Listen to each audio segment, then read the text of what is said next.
Maingay ang field sa universidad kung saan nag-aaral si Liam.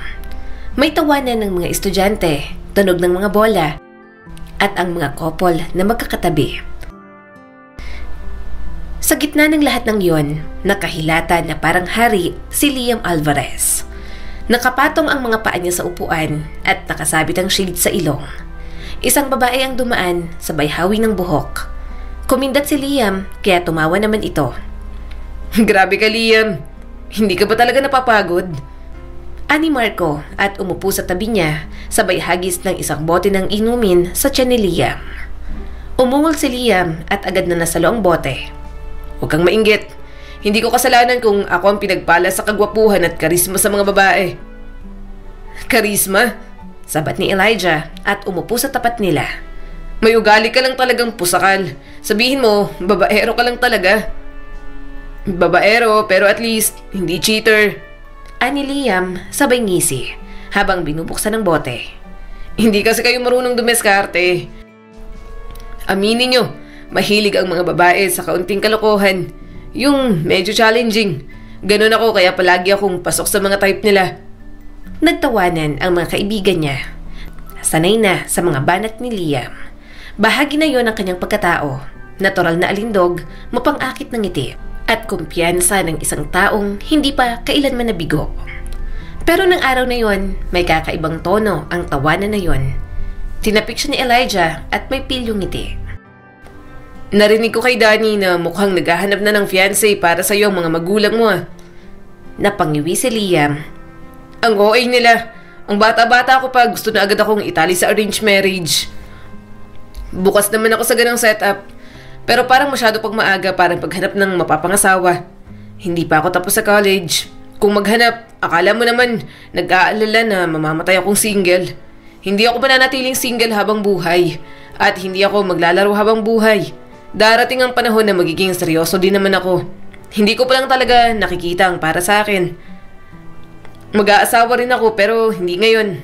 21 pa lang ako. Eto na ang rurok ng buhay. College parties, flings. Gusto ko munang mag-enjoy habang bata pa't hindi nakatali. Magsasawa muna ako para kapag nag-asawa ako, steady na ako at hindi na lilingon pa sa iba. Kaso, itong parents ko, masyadong atat. Baka kaya ganoon kasi masyado ka raw marumi at maloko. Pangaasar ni Elijah. Kahit ipacheck pa nila ako, malinis ako. Hindi ako pabaya. Hindi ko rin hahayaan ang sarili ko na magkasakit.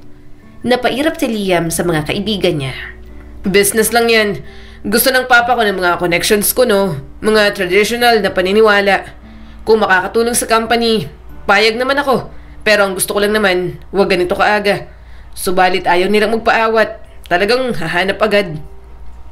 Yun ang bagay na bahagyang kinaiinisan ni Liam sa pamilya niya. Palaging mahalagang reputasyon, fixed marriage, at kung ano pang makakatulong sa company nila. Marunong naman siyang magseryoso kapag dumating ang tamang araw. Pero ayaw maniwala ng mga ito, kaya gusto na rin na ihanap siya ng fiancé. Umaasa ang mga ito na kapag may babae ng sure na mapapangasawa ni Liam, titigil na siya sa paglalaro sa relasyon. Napasinghap si Liam at lumagok ng matagal sa kanyang inumin. Hindi ko talaga maintindihan kung bakit ang hilig ng mga tao sa kasal. Hindi ba pwedeng mag-enjoy muna ako ngayon tapos settle down later? Siguro mga 35, 40. Bakit kailangan magmadali? Hindi nila mag-gets ang point ko. Honest lang ako, sabi pa ni Liam sabay kibit balikat. Hindi talaga ako husband material. Hindi ko nga maalala yung kalahati ng mga dinate ko nung isang buwan. Exactly. Ani pa ng isa niyang kaibigan. Kaya nagpapanik ng mga magulang mo. Loko-loko ka kasi. Kaya kahit bata ka pa lang gusto ka nilang i-train maging seryoso para hindi ka mahirapan sa mga edad na ideal mo. Masyado ka pang immature. Eh di magpanik sila. Sagot ni Liam sabay tayo at nag-unat ng mga braso. Dahil ako, magiging single, sexy at malandi ng matagal pang panahon. Hindi nila ako mapipigilan na i-enjoy ang kabataan ko. Hanggang may humahabol na babae, hindi dapat itigil. Binato siya ng bote ng kanyang kaibigan. Mahina na lang siyang tumawa.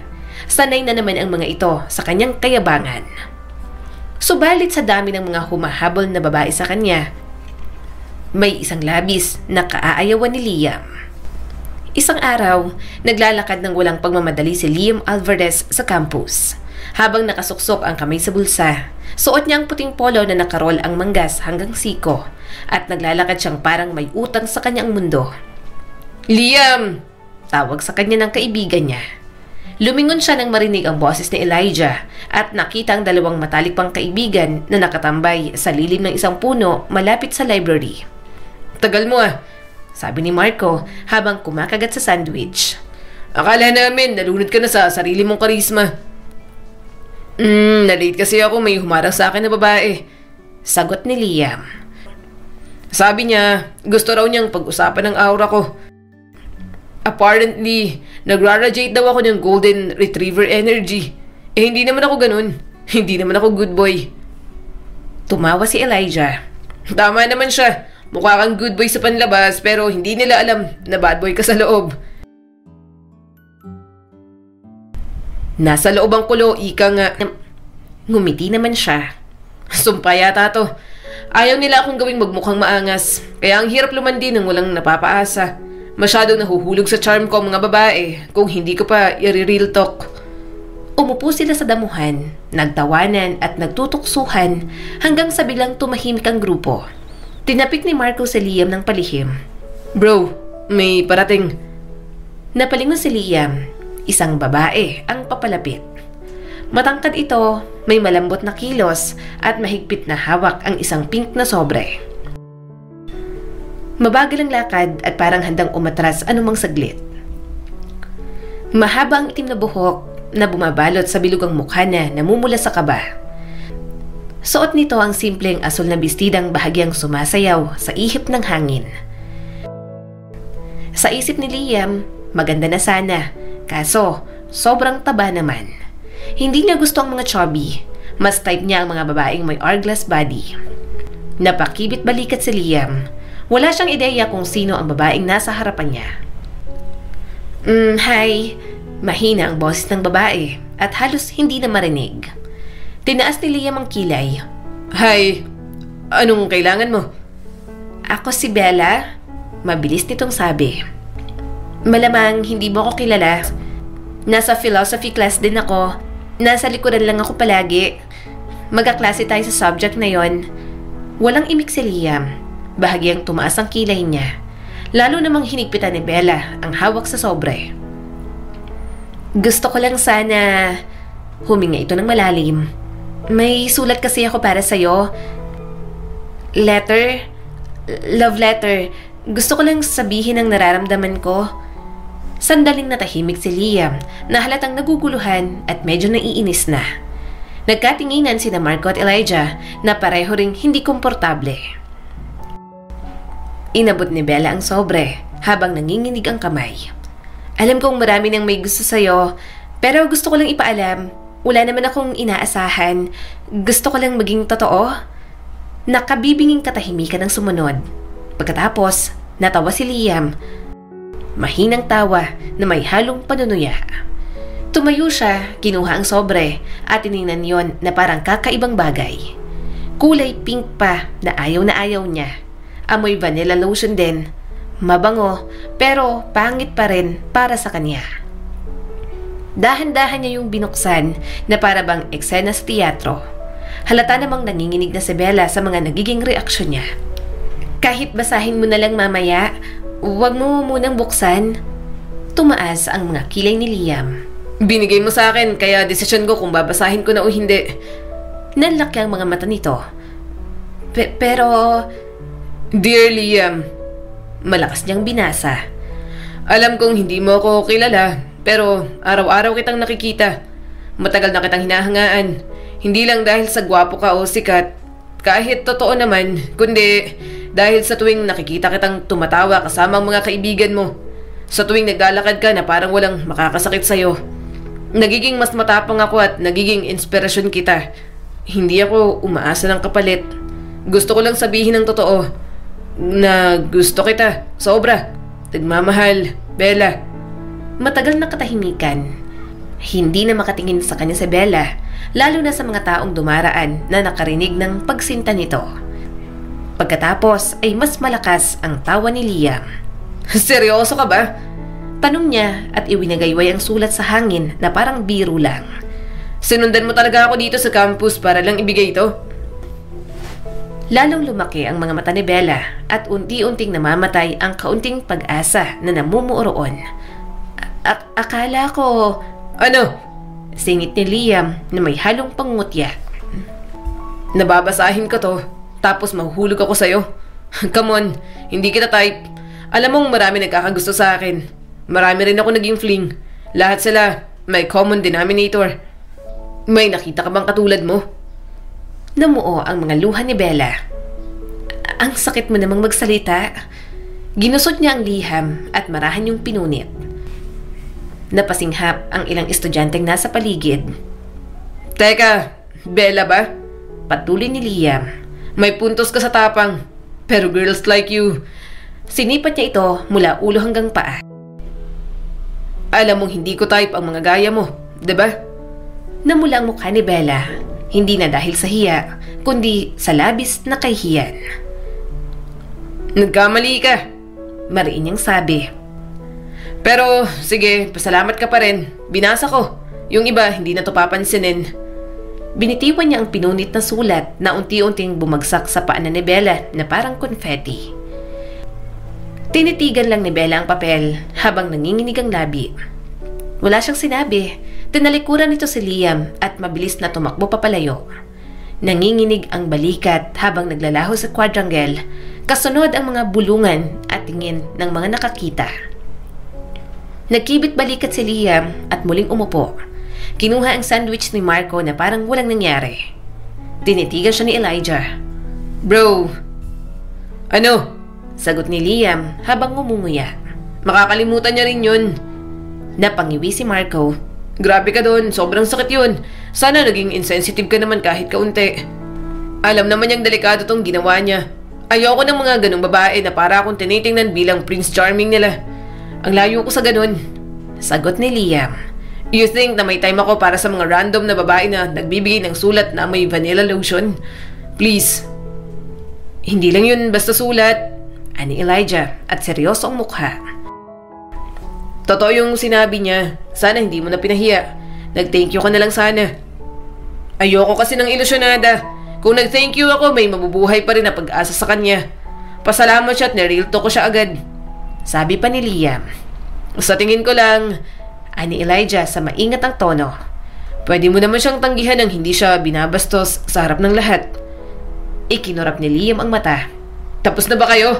O gusto niyong sundan ang babaeng yun at i-group hug na lang? Walang tumawa.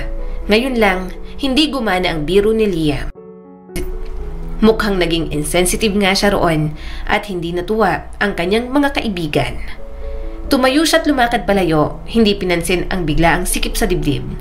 Sabi niya na lang sa sarili na hindi yun guilt, pero umuusbong na talaga at hindi na mapigilan.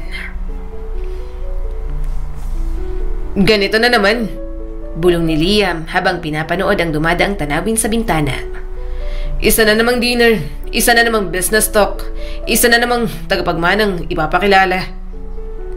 Umayos ka ng upo, anak. Singhal ng kanyang ina habang nakatingin sa vanity mirror. At magpakabait ka ngayong gabi. Mahalaga ang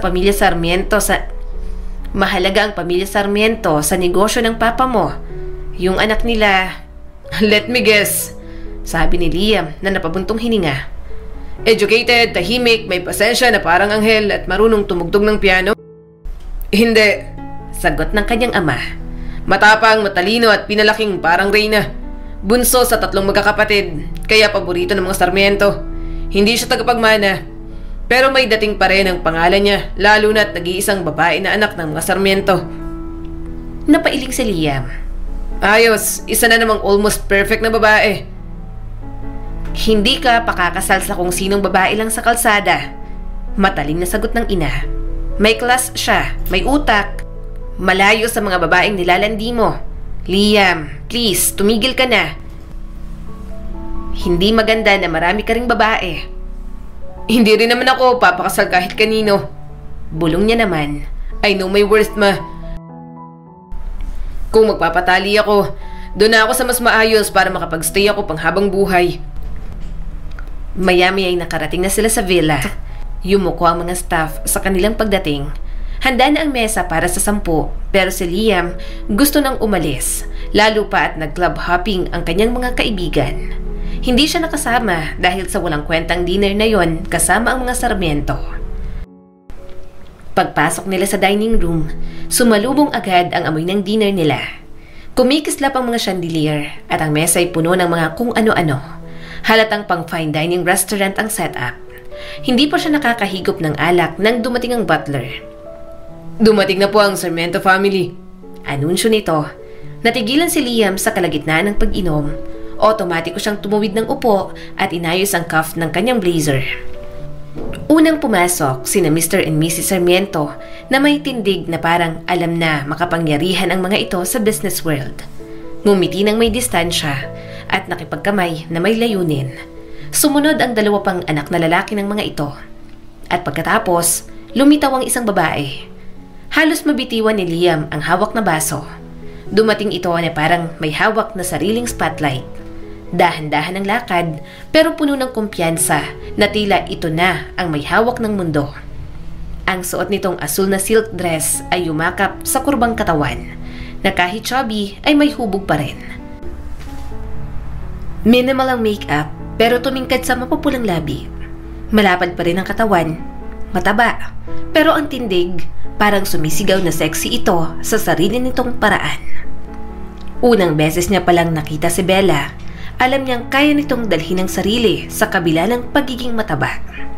Mahina siyang nagmura. Siyang anak na bunso ng mga Sarmiento. Parang may tumusok sa dibdib ni Liam. Si Bella, ang babaeng ininsulto niya sa campus. Ang babaeng may lihim na damdamin na ibinigay sa isang pink na sobre sa kanya. Ang babaeng nilapastangan niya ang pagkatao sa harap ng lahat.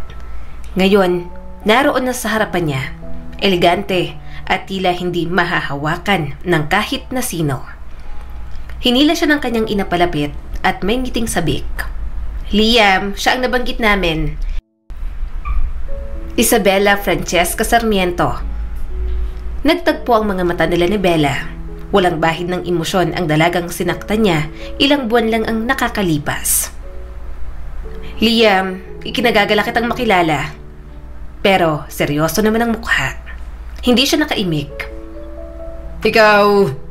Tumawa si Bella ng marahan. Mukhang nagulat ka. Magkakilala na kayo? Nakangiting tanong ng ina ni Liam. Sa bagay, pareho lang kayo ng pinapasukang university, hindi ba? Maya-maya'y umupo na sila. Nagsimula ang usapan sa negosyo, kasunduan at paparating na engagement party. Katapat ni Liam si Bella, pero ang isip niya'y magulo.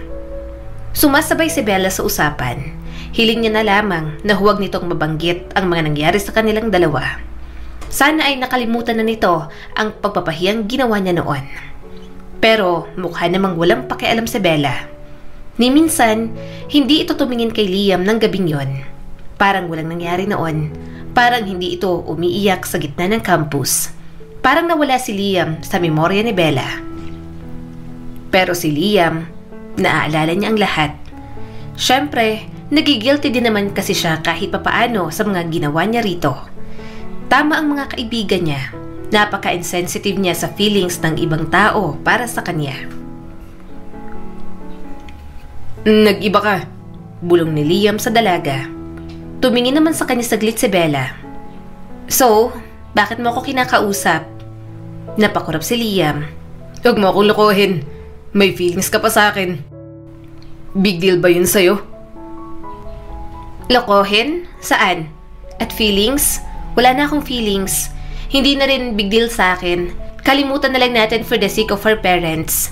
Ayokong maging magulang dinner na to. Kalimutan mo na rin na umamin ako sa'yo at nagbigay ng love letter. Matabang na saad ni Bella. Marahan siyang tumango, bahagyang nakahinga ng maluwag si Liam. At least, hindi na siya mag-aalala na mabalik pa ang ginawa niya noon. Pero may isang bumabagabag sa kanya at hindi niya lubos na maunawaan kung ano yon. Hindi niya maintindihan ang sarili. Subalit naiinis siya sa pagpapanggap nito na parang hindi siya kilala. Para bang siya ang mas natapakan ang ego sa pagkakataong yon. Hindi niya mapigilan ang inis sa malamig nitong pagtrato. Humarap si Bella noon sa kanya na punong-puno ng paghanga. Kaya naninibago na siya ngayong makita itong seryoso at malamig sa harapan niya. Tila gusto niya na lamang magpapansin para makakuha ng kahit na anong emosyon sa dalaga. Sa mga sumunod na buwan, isang engrandeng selebrasyon ang engagement party ni Liam at Bella. Nakatayo si Liam Alvarez sa tabi ng mga magulang, suot ang dark green na suit. Para siyang nilikha para sa mga kamera. Gwapo, may kumpiyansa, at laging may ngiti sa mga labi. Ngunit sa ilalim ng anyong yon, may gumugulong na inis sa kanyang dibdib. Hindi pa sila muling nag-uusap ni Bella mula noong hapunan. Napakaayos nito, napakapino, napaka-perpekto na para bang kung hindi ito pasok sa kanyang mga tipo, wala itong pakialam. Para itong reyna sa sarili nitong palasyo. Mabait sa lahat, maliban sa kanya. Palaging magalang, ngunit laging malayo. Para bang isa lang siyang dumi sa skwelas ng mahal na sapatos nito. Kung makasta, akala mo hindi umamin sa akin na may feelings dati. Bubulong-bulong ni Liam. Naiinis siya sa confidence na mayroon si Bella. Mataba pero may hubog. Mataba pero mataas ang kumpiyansa sa sarili. Mataba pero halatang hindi na magpapatapak muli ng isa pang beses. Uminom siya ng whiskey at pabulong na nagsalita. Nagkukunwari pa rin Naroon sa Bella, nakamamangha sa suot nitong berdeng gown na kumikintab sa ilalim ng mga ilaw. Nakalugay ang kulot na buhok para itong reyna at tila hindi man lang nadadala sa presensya niya. Kaya rin siguro siya naiinis dahil dapat siya ang hari. Siya lang dapat ang presensya na makakadala sa lahat. Ani Liam at may ngising mayabang. Ang fiancé ko na nagkukunwaring hindi apektado sa nangyari nun sa atin. Dahan-dahang kumurap si Bella. Hindi na ako nagkukunwari, basta't nakausad na ako. Ganon ka kabilis mag-move on? Natatawang pangaasar ni Liam. Hindi ka naman ganyan dati. Naalala mo ba kung paano ka umiyak nung... Wag, putol ni Bella sa matalimang tono. Hindi dito. Alam mo, hindi ko alam kung anong sense o kung ano ba ang gusto mo kung bakit mo binabalik pa. Tumawa si Liam. Bakit? Takot kang mapahiya? Kasi nakakapagtaka na humarap ka sa akin noon na mahiyain. Masyadong nangangarap, humahanga. Tapos ngayon, punong-puno ka ng confidence. Ang tapang mo sa harap ko. Ang seryoso at ang labig mo na para bang hindi mo ako gusto. Hindi, Liam. Bakit? Hindi ba pwedeng magbago ang feelings? Hindi ka ba natatakot? Kasi takot ako. Takot ako na ilantad mo ang sarili mo. At sa totoo lang, kung hindi mo ako gusto, malinaw sa akin yon at hindi ko pinipilit ang sarili ko. Tinanggihan mo na ako, kaya tumimo na yun sa utak ko. Kinalimutan na nga kita. Ayaw mo pa nun? Mariin itong sabi. Tumagos ang mga salitang yon. Mas malalim kaysa sa inaasahan niya. Hindi niya type si Bella. Pero bakit naiinis siya na gusto siya nitong makalimutan? Pilit niyang pinawi ang nararamdaman. Alam mo, mataba ka pa rin. Pero okay lang kung ikaw ang mapapangasawa ko. Mukhang kaya mo namang dalhin ang sarili mo. Maganda ka rin naman kahit paano. Malamig ang titig ni Bella sa kanya at sarkastikong nagsalita. Wow, thank you sa backhanded compliment mo. Sobrang na-appreciate ko. Grabe. Bago pa siya makasagot, narinig na nila ang tunog ng microphone at lumapit ang host sa stage. Humina ang musika at nagsimulang magtipon ang mga bisita, hawak ang kani-kanilang baso. Ladies and gentlemen, maaari po ba naming hilingin ang inyong pansin? Narinig niya ang palakpakan. May inabot na champagne kay Liam na pinilit niyang ngumiti habang sinusulyapan si Bella na seryoso lang ang ekspresyon. Naglakad si Bella papunta sa entablado. Sumunod naman si Liam. Tumabi sila sa kanilang mga magulang. Nagsasalita ang kanyang ama't ina. May kaunting tawanan din, kaya sumabay na lang si Liam. Kinuha ni Bella ang baso nito at hindi mabasa ang ekspresyon. Pagkatapos ng speech ng mga magulang nila, napatingin sa kanila ang mga ito. Hinayaan silang magsalita sa mikropono. Kaunti lang ang sinabi niya. Pagkatapos ay inabot niya na kay Bella ang microphone. Ngunit biglang humarap si Bella sa kanya. May ngisi ang dalaga at hindi niya alam kung para saan yon. Maraming salamat po sa inyong pagpunta ngayong gabi. Napakahalaga po nito sa aming mga pamilya at sa akin personally. Nakatitig lang naman si Liam sa dalaga. Muling nagpatuloy si Bella sa pagsasalita. May gusto po akong sabihin, isang bagay na totoo at mahalaga. Minsan, pinalaki tayong sinasabihang sobra tayo o kulang. Masyadong malaki, masyadong maingay, masyadong emosyonal. At minsan, pinapaniwala natin ang sarili natin sa mga bagay na akala natin maganda at mabuti. Nagbulungan ang mga bisita. Kumunot ang noo ni Liam. Hindi niya alam kung saan patungo ang mga sinasabi ni Bella. Pero darating ang isang tao at hindi lang niya kukumpirmahin ang mga takot mo. Gagamitin niya palaban sa'yo. Pagtatawanan ka, ipapahiya ka. Mariing sabi ni Bella. Doon ito tumingin kay Liam. Direkta, matindi at hindi lumilihis. At labis siyang naiinis dahil nakaramdam siya ng kaunting takot. Isa sa mga taong ganon si Liam Angelo Alvarez. Seryosong saad ni Bella habang nakatingin sa kanya. Kinuha nito ang baso ng wine sa mesa sa tabi. At walang pag-aalinlangan, isinabo yon sa mukha ni Liam. Napasinghap ang mga tao. Parang alon ng pagkagulat ang dumaan sa paligid. Napaatras si Liam, basang-basa ang mukha at nanlalambot ang anyo dahil sa pagkapahiya. Alam niyang deserve niya yon, pero hindi pa rin siya makapaniwala. Mas pipiliin ko pang magpakasal sa pulube, ani Bella, at may bahid ng pang-iinsulto ang tinig. Kesa sa lalaking sinusukat ang halaga ng babae, base sa laki ng bewang at ginagamit ang karisma bilang sandata. Tumayo ang mga magulang ni Bella at pumunta sa likod ng dalaga. Maya-maya'y hinila ng mga ito ng marahan ng anak. Pero may gusto pang sabihin si Bella. Samantala, nanginginig sa galit at hiya ang mga magulang ni Liam. Lalo na ang ina niyang natigilan at ang amang naninigas sa upuan. Hindi ako magpapakasal kay Liam Angelo Alvarez. Mariing pahayag ni Bella sa harap ng lahat. Tapos na ang kasunduan na to. Sorry sa mga naabala pero wala nang matutuloy na engagement. At sa bawat yabag ng takong nito habang lumalakad papalayo, hindi niya nakita ang kahinaan ni Bella nang una niyang beses itong makita. Hindi ito nanginginig, sa halip, naglalakad ito ng may ningning. Nanatiling nakatayo si Liam sa entablado, basang-basa, tulala at hindi makagalaw. Wala siyang nasabi sa mga ginawa ni Bella. May ilan na umiling, may ilang palihim na napangiti. May babaeng malapit sa buffet na dati niyang kafling pero bitter nang hindi niya sineryoso. Buti nga sa kanya. Lumapit si Mr. Sarmiento sa pamilya Alvarez. Kalma pa rin pero bakas ang galit sa mukha. Hindi na namin itutuloy ang partnership. Malinaw naman na hindi pa handa ang anak niyo sa pangmatagalang responsibilidad. At hindi namin inaasahan na may hindi kayo magandang history ng anak ko. At tuluyan na itong umalis.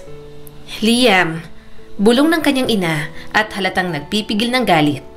Anong ginawa mo? Binuka niya ang bibig pero agad niya yung isinara. Ano nga bang masasabi niya? Lumampas na siya sa hangganan. Siya ang may kasalanan at ngayon sa kauna-unahang pagkakataon may isang babae na tumindig, lumaban at tinanggihan siya sa harap ng maraming tao. Ano bang iniisip mo? Singhal ng kanyang ina. Naiintindihan mo bang ginawa mo? Napalunok si Liam. Nakasuntok ang mga kamay niya sa ibabaw ng mesa. Alam niya namang pagkakamali niya yon at hindi niya alam na mapapahiya siya. Hindi lang siya, kundi ang pamilya nila. Sinabi ko ng totoo. Mariin niyang sagot. Opo, alam kong mali ako.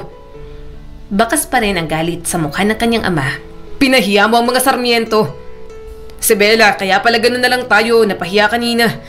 Hindi ka nag-iisip. Hindi ko pa naman po kasi alam na siya yun, na siya magiging fiancé ko. Katuwiran pa ni Liam. Napapikit ang mami niya habang pinipisil ang tulay ng ilong. Ininsulto mo ang babaeng hinahangaan ka. Anong klaseng ugali ang meron ka? Kung tinanggap mo lang yon sa simpleng paraan, hindi sana ganito kagulo. Binigyan niya ako ng love letter, okay? Singhal ni Liam. Binigyan niya ako ng liham. Inamin ang nararamdaman niya. Tapos tinapon ko. Tinawanan ko. Umiyak siya at napahiya sa harap ng maraming tao. Hindi ko siya masisisi kung bakit nga niya ako pinahiya ngayon. Hindi ko alam na siya si Bella na magiging fiancé ko. Isa lang siyang matabang babae. Bigla na lang lumapit sa akin at parang high school student na umami ng feelings. At dahil doon, tama nang kutsain siya. Galit na tugon ng ama. Hindi mo dapat siya kinutya ng ganun. Kilala namin si Bella. Higit pa siya sa timbang niya. Sa tingin mo, papayag kaming mapagkasundo ka sa kanya kung hindi siyang matinong babae na gusto namin ng mama mo para sa'yo? Ha? Napayuko si Liam. Wala siyang maisagot. Alam niya naman yon. Maraming unique na katangian ng dalaga. Kaya nga kinaiinisan niya yon dahil masyado siyang naaapektuhan. Napailing ang papa ni Liam. Wala na. Tuluyan ang umatras ang mga Sarmiento. Pinutol na nilang lahat ng ugnayan sa negosyo. Napilitan ng mama mo na magmakaawa sa cellphone para sa isang meeting sa kanila. Pero hindi naman dumating. Alam mo ba kung gaano ko pinagtrabahuhan ang meeting na yon? Bago ko pa naligawan ng mga Sarmiento, sobrang hirap nilang i-please. Si Bella na nga lang ang pag-asa natin. Sinira mo pa, Liam. Pasensya na po. Umalis ka muna sa harap ko. Sabi ng ama ni Liam. Hindi ikaw ang anak na pinalaki ko. Nakaka-disappoint ang mga nagawa mo. Marahan siyang tumayo at umalis sa opisina ng mga ito. Nadidismaya rin naman siya sa kanyang sarili. Sa mga sumunod na araw, nagkita sila ng mga kaibigan sa isang tahimik na rooftop bar. Wala ang dating kulitan na tawanan. Alam kasi ng mga ito ang nangyari sa kanya. Alam din ng mga kaibigan niya na nandoon siya para maglabas ng stress. Grabe ka, bro. Sabi ni Marco habang umiinom ng beer. Alam naman naming mayabang ka. Dagdag ni Elijah. Pero to, sobra na to. Sumandal si Liam sa railings habang nakatanaw sa lungsod sa ibaba. Hindi ko akalaing bubuhusan niya ako sa harap ng lahat. Akala ko naman kasi hindi na big deal sa kanya. Yun ang sabi niya sa akin. Hindi pala. Yun naman pala, may balak din siyang ipahiya ako. Tinapik ni Marco ang kanyang balikat. Okay lang yan. Isipin mo na lang, quits na kayo. Nakaganti na siya. Deserve mo rin naman, bro. Deserve mo rin naman, bro. Walang hiya ka kasi. Bakit mo naman kasi tinrato ng ganun? Next time kung may mag-confess kahit hindi mo type, tanggapin mo na lang at maging considerate ka pa rin. Kahit magpakatao ka na lang ba? Kahit ako, hindi ko rin nagustuhan ang ginawa mo kay Bella nang binigyan kanya ng letter. Hindi ko naman alam na siya palang fiancé ko. Pero tama ka. Lumagok muli si Liam ng beer. Hindi ko dapat ginawa yun. Pinagsisisihan ko na nga. Ngayon ko lang napagtanto na grabe ang ginawa ko. Tao siya na may damdamin at winasa ko yun na parang wala lang. Ngayon, gusto mong humingi ng tawad? Tanong ni Elijah. Bro, huli na. Magmumukha lang pakitang tao. Damage control lang ang magiging dating niyan. Kasi kung nagsisisi ka, dapat noon pa nagsabi ka na humingi ng patawad. Alam ko. Bulong ni Liam. Pero may naramdaman akong bigat. Hindi dahil pinahiya niya ako, kundi dahil paulit-ulit kong naiisip na mali nga ang nagawa ko. Hindi ko lang alam kung paano babawi. Pero gusto ko talagang makabawi sa kanya. Kahit na hindi na siya pumayag na ma-engage ulit sa akin. Basta mahingi ko lang ang kapatawaran ni Bella. Ilang araw ang lumipas, tinangka ni Liam na tawagan si Bella, pero walang sagot mula sa dalaga. Palagi siyang nagtatangkang magbigay ng message. Pero 5 ulit niya yung binura, hanggang sa hindi na siya nagkaroon ng pagkakataon. Umalis na si Bella papuntang New York.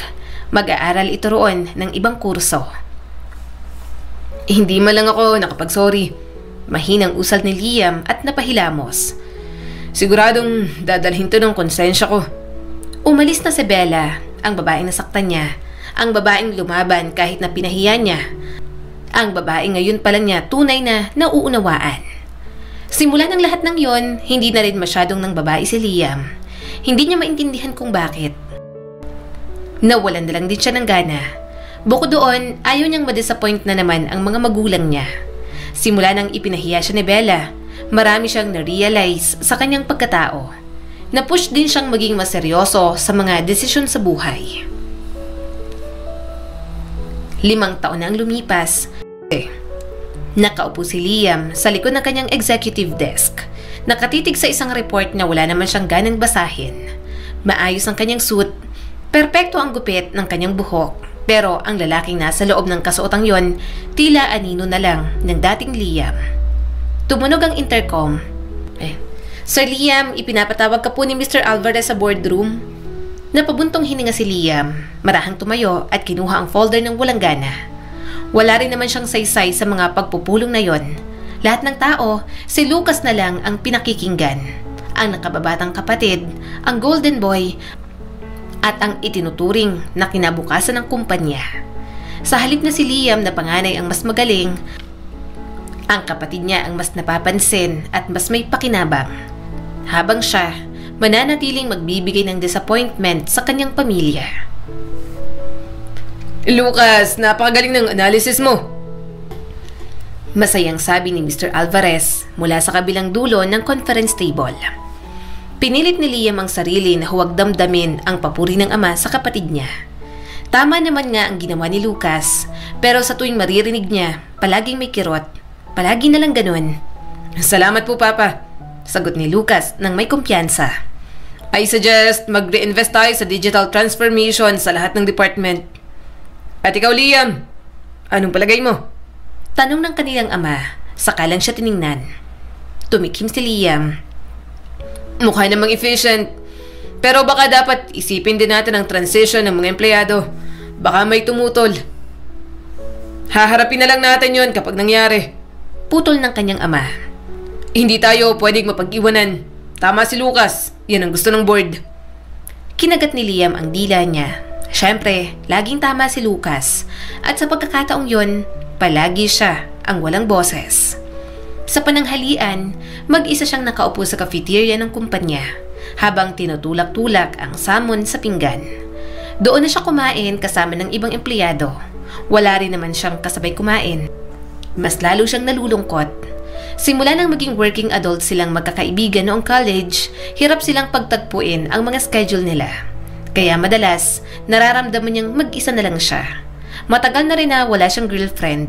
Kahit kalandian, wala. Tinatawanan lang si Liam ng mga kaibigan niya. Hindi makapaniwala na nakatagal siyang walang babae. Pero aminin niya man o hindi, nakatagal talaga siyang walang kalandian. Nawala na siya ng gana o marami lang talagang nangyari sa buhay ni Liam. Nawala ng panahon para sa ganoong relasyon. Okay ka lang, boss? Tanong ng isang junior analyst na dumaan at alanganin pang kausapin siya. Pilit ngumiti si Liam.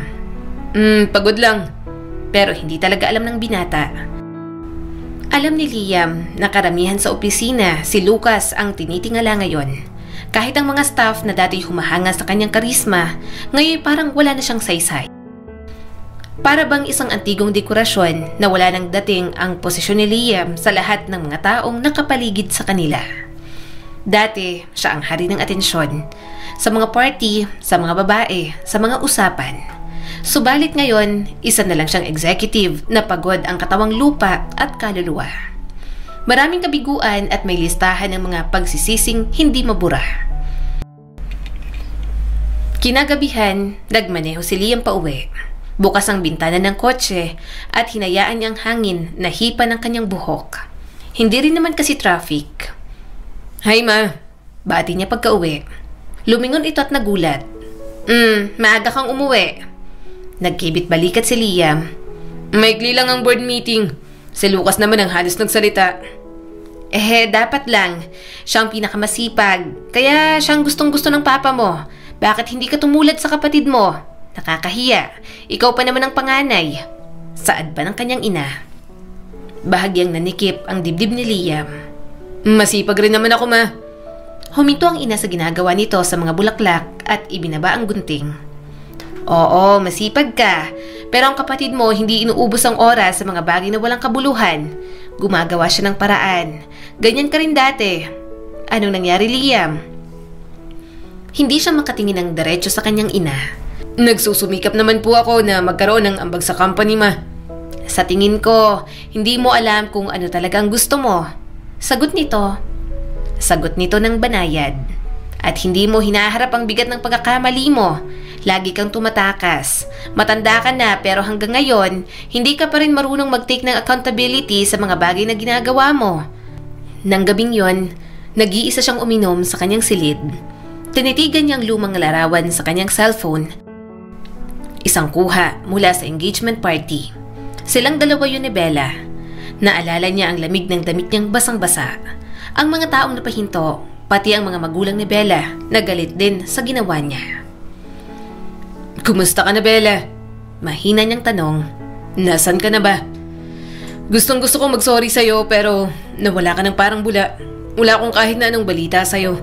Dala-dala ko pa rin ang bigat ng nararamdaman ko at hindi ko alam kung bakit hindi ko matanggal ito. Naalala niyang love letter na binigay ni Bella. Ano kayang magiging resulta kung hindi niya pinunit yon? Siguro, kung hindi matuloy ang engagement nila, baka kahit paano naging magkaibigan sila. Sa saglit niyang nakasama si Bella noon, nakita niya namang mabuting tao ito. Sweet din sa mga mahal sa buhay, nagsisisi na rin siya sa mga panlalait niya rito. At hindi niya alam kung bakit lumipas na ang maraming taon, hindi niya pa rin makalimutan ang mga nangyari. Para bang kahapon lang nang pahiyain siya ni Bella. Para bang kahapon lang nang gustuhin niyang humingi ng tawad, pero umalis na ito at hindi niya na nakita pa. Huwag kang dumalo sa meeting. Inilipat na namin ang project mo kay Lucas. Magpahinga ka muna. Pag-isipan mo ang kinabukasan mo. Sabi ng kanyang papa sa isang message. Napakagat si Liam sa kanyang labi nang mabasa ang mensahe ng kanyang ama ng umagang iyon. Hindi na niya kailangan ng isa pang leksyon, lalo na mula sa taong paulit-ulit siyang pinapaalalahanan na isa siyang kabiguan. Pagod na siyang ikumpara. Tanggap niya na rin na hindi na siyang tagapagmana. Nang hapong yon, nag-impake siya. Nag-iwan ng malamig na mensahe sa kanyang sekretarya at sumakay sa kotse patungong probinsya kung nasaan ang isang taong magpaparamdam sa kanya ng tahanan at pamilya. Ang kanyang lola Antonia. Pagliko niya sa daan papasok sa ancestral house ng mga Alvarez, agad niyang namataan ang pamilyar na figura ng kanyang lola sa may veranda. Matikas pa rin si Lola Antonia kahit may edad na. May tungkod sa isang kamay at matalim pa rin ang mga mata. "Liam!" Sigaw nito. "Apo, bakit parang nawala ang kulay mo? Nilamon ka na lang lungsod." Napangiti siya ng marahan habang bumababa. "Lola!" Mahigpit siyang niyakap ng matanda. "Pasok ka. Nagulat ako na tumawag ka kanina at sinabi mo sa akin na ilang buwan ka dito. Masaya akong nakasama kita. Siguradong matutuwa ka sa mga luto namin ni Cheska. Yun ang pinagkakaabalahan namin ngayon. Gustong-gusto ko kasi yung nurse ko ngayon. Bata pa lang, kilala ko na siya. Mabuti nga at napakiusapan kong maging private nurse ko kasi matalino yon at halos pinag-aagawan na. Mabuti at nakalambing ako." Bahagyan na lang siyang natawa sa mga kwento ni Lola Antonia. Hindi niya kilala si Cheska, pero mukhang tuwang-tuwa ito sa dalaga. Mabuti naman at may isa itong nakakawilihan, lalo na halos lahat sila ay nasa Maynila na at abala sa mga buhay nila. Kaya masaya siyang may kasama ang kanyang lola sa mansyon. "Cheska, dumating na ang sinasabi ko sa yung pinakagwapo at pinakamalambing kong apo." Bulalas ng matanda. Mula sa pasilyo ay may marahang yabag. At nakita ni Liam ang isang babaeng may hawak na baso ng calamansi juice, may tuwalya sa balikat at nakatirintas ang buhok. Nakasuot ng uniform na pang-nurse, may biloy kapag ngumiti at kumikislap ang mga mata sa tuwing natatawa. "Aba?" sabi ni Cheska sabay tingin sa kanya. "Ikaw pala si Liam Alvarez. Palagi kang ikinikwento ni Lola Antonia sa akin." Napakurap si Liam. Oo, ako nga yun." Iniabot nito ang kamay. "Cheska, ako ang nag-aalaga kay Lola. Pinakiusapan niya ako rito. Hindi lang ako nurse. Minsan, therapist din. Minsan, hardinera. Madalas, taga-filter ng chismis sa lola mo. Close kami." Tumawa si Lola Antonia. "Oo, parang apo ko na rin itong si Cheska. Hindi lang siya basta nurse." Nagkamay sila. Nagulat siya sa higpit ng pagkakahawak nito. Para bang may galit, pero baka guni-guni niya lang iyon. "Ikinagagalak kitang makilala. Nakangiting sabi ni Cheska. Masarap ang adobo niyang si Cheska, apo. Pagbibida ni Lola Antonia ng malakas. At matalino yan. Maganda rin ang ugali at alam ang mga sinasabi. Basta, gustong-gusto ko siya, apo. Lola, sabay ngiti ni Cheska. Baka mainggit na po ang paborito mong apo. Masyado mo na po akong binibida. Hindi. Tawa ni Liam at napakamot sa batok. Yun ang unang beses na nahiya siya sa isang babae o masyado lang talaga siyang mapurol sa mga nagdaang taon. Masaya ako na nakikita ka ni Lola sa mga ganyang anggulo. Sa mga sumunod na araw, nagsimulang humupa ang bigat kay Liam. Masaya siyang kasama ang lola niya. Nakikita niya rin naman na minamasahe ni Cheska ang mga paa ng matanda habang nanonood ng mga teleserye ang mga ito. At sa mga lumipas na araw, hindi niya mapigilang mapansin si Cheska. Hindi ito tulad ng mga babaeng dating natitipuhan niya. Humble, matalino, may matalas na dila. Hindi ito maharot, hindi nagpapakyut at mukhang walang pakialam sa kanya. Ang ganda at pagiging sexy parang bonus na lang sa pagkatao nito. Isang umaga, sabay silang umabot sa huling tinapay. Sa'yo na! Alok ni Liam at agad na inurong ang kamay. Tumaas ang mga kilay ni Cheska. Sigurado ka? Oo, pinagmasdan niya ito ng mabuti. Nagpaikli ka ng buhok at nagbangs ka pala. Bagay sa'yo, mas lalo kang bumatang tingnan. Tumaas ang mga kilay nito. Salamat, boring na kasi ako sa buhok ko, nahihirapan na akong suklayin. Napapansin mo lahat, no? Mahirap namang hindi ka pansinin. Sagot ni Liam at medyo natawa dahil parang bumabalik na ang gana niya sa pakikipaglandian. Subalit mukhang ayaw namang makisama ni Cheska. Sa kilos at mga pananalita nitong normal lang, nahihirapan siyang magpahiwatig ng interes. Palagi pa siyang binabara. Muling nakaupo si Liam sa rattan bench sa labas ng kusina. Naririnig niya ang tawa ni Cheska mula sa bukas na bintana. Paos, may halong sarkasmo at kabisado niya na ang tono. Tawa mo palang, music ko na sa umaga. Nakangiti niyang sabi. Umupo si Cheska sa tapat niya. Compliment ba yan? Ang corny mong bumanat. Hindi ako nakikipaglandian sa'yo. Ngumiti naman si Liam. Pwede bang pareho? Ayaw mo bang makipaglandian? Sabi ni Lola, wala ka pa nagiging boyfriend. Ayaw mo ba sa akin? Subukan mo ako. Tinaasan siya ng kilay ni Cheska. Ayoko, wala akong pakialam sa'yo. Ekis sa mga babaero. Saka kung makapagsabi ka na gusto mo akong maging girlfriend, para ka lang nag-aalok ng candy. Sanay na laging madali ang lahat. Masama ba yun? Tanong ni Liam at bahagyang tumagilid ang ulo. Saka hindi na ako babaero. Matagal nang hindi na ako matanik sa babae. Mapurol na nga eh. Hindi kita malandi. Ang taas ng pader mo. Ang hirap tibagin. Napairap naman ito habang kumakain. Siyempre, wala naman ako dito para lumandi sa'yo. Nandito ako para kay Lola Antonia. Para maging nurse niya at may kasama siya. Hindi ko lang alam na bigla ka magbabakasyon dito. Bakit? Pagod ka na sa Maynila? Siguro, ayaw na sa'yo ng mga tao ron, no? Hindi siya agad nakasagot. Hindi naman siya sinasaktan ni Cheska. Pero may katumpakan ang bawat salitang binibitiwan nito na talagang natatamaan siya. Parang pinag-iisipan bago sabihin, parang nababasa nito si Liam lampas sa mga ngiti at linya niya. Hindi tulad si Cheska ng kahit sinong babaeng nakilala niya. Tila hindi ito ang tipo ng babaeng napapaikot sa kamay ng isang lalaki. At higit sa lahat, wala itong pakialam kung sino si Liam Alvarez.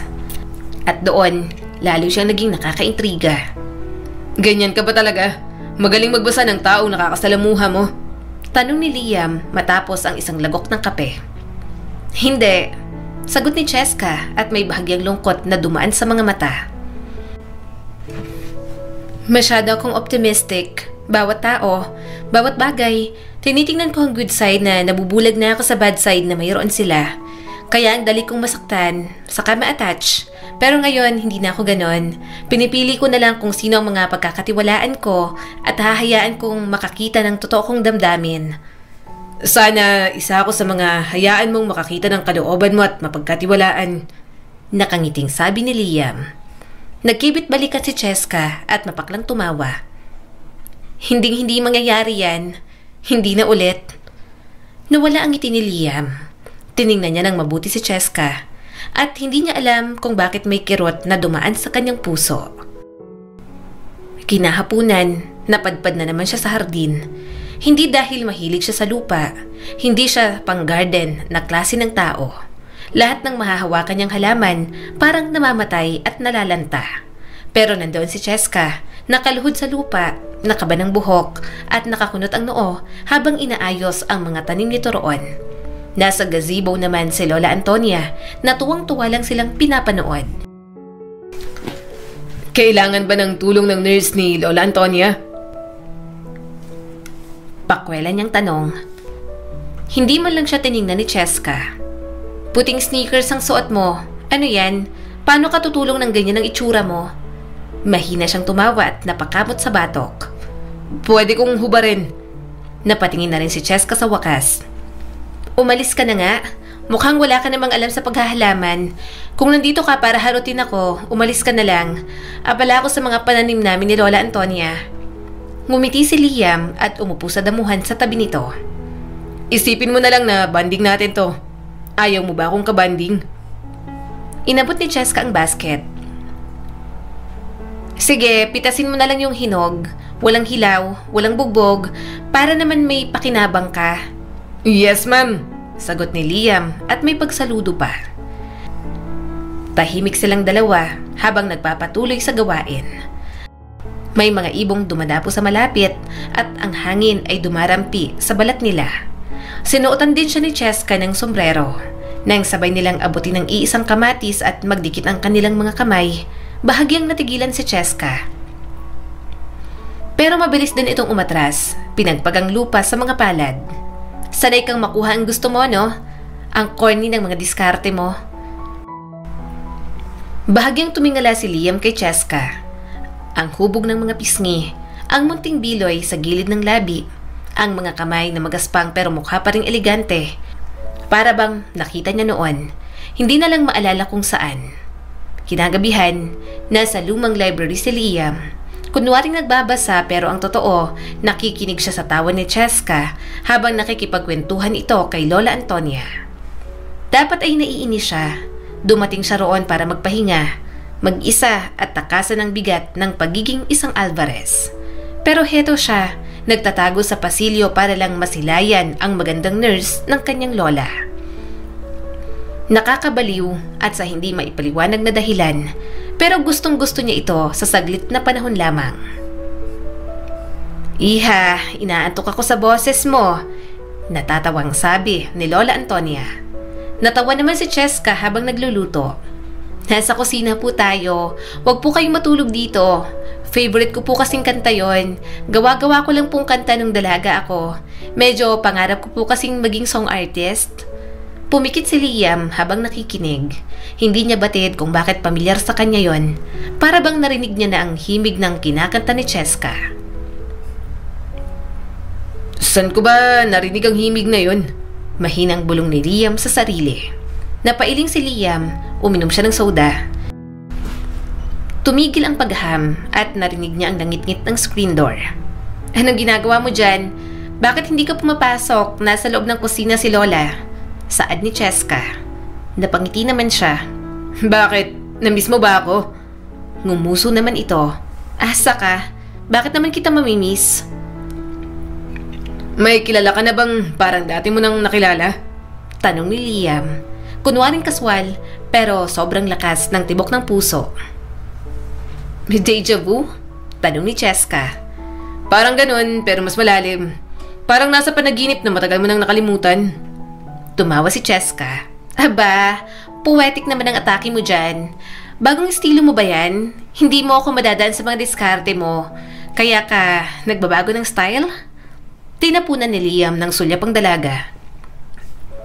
Seryoso kasi ako. Sige, sabi ni Cheska at mas maingat ang tono. Sino naman ang bumabagabag sa'yo at bakit mo na itanong yan? Mataman niya itong tiningnan. Paano kung sabihin kong ikaw? Sandaling natigilan si Cheska. Halos hindi halata, pero napansin pa rin yun na Liam. Bakit naman ako? Sagot nito habang inaayos ang lamesa. Sa tingin ko, maaalala ko kung may nakilala akong kasing ego mo. Sigurado ka bang hindi pa tayo nagkita? Tanong niya pa rito. Hindi siya hinarap ni Cheska. Maaalala ko dapat kung kilala kita. Hindi ka naman taga rito, di ba? Muling tumigil si Cheska bago sumagot. Mahalaga pa talaga ang taong yan sa'yo at parang hindi ka mapakali. Kung may naaalala ka sa akin, imposibleng ako yon. Napakunot ang noo ni Liam. Ewan, parang ang weird lang. May naalala ko sa'yo. Ex mo ba? Biro pa nito. Kung kasama yan sa pagporma mo sa akin, parang mas nakaka-offend na ikumpara mo naman ako sa ex mo, Liam. Hindi naman. Isang tao lang na hindi ko tinrato ng maayos noon pero pinagsisisihan ko na ngayon. Pag-amin ni Liam. Napaatras si Cheska. Parang hindi nito inasahan ang pag-amin na yon. Pinagmasdan niya ito ng mabuti at unti-unti niyang nakikita ang pagkakapareho. Subalit, hindi pa rin talaga siya sigurado. Insensitive at masama ang ugali ko nun sa kolehiyo. Dagdag ni Liam. Hanggang ngayon siguro, pero meron lang akong naalalang sandali. Isang babae, binigyan niya ako ng love letter dati. Hindi niya napigilang sabihin. Tiningnan niya kung ano ang magiging reaksyon ni Cheska. Pero nanatili lang seryoso ang mukha nito at mukha namang hindi naaapektuhan. Kaya naisip niya na baka mali lang ang kanyang kutob. Huminga ng malalim ang dalaga. Anong nangyari? Tinitigan niya ang bote sa kamay. Pinunit ko. Sa harap niya, yung love letter na binigay niya. Napahiya siya sa maraming tao. Sobrang mapanlait din ako dati. Basta nakita ko siya, mataba, kinakabahan, nauutal, at naisip kong wala siyang halaga. Aminado akong ang sama ko dati.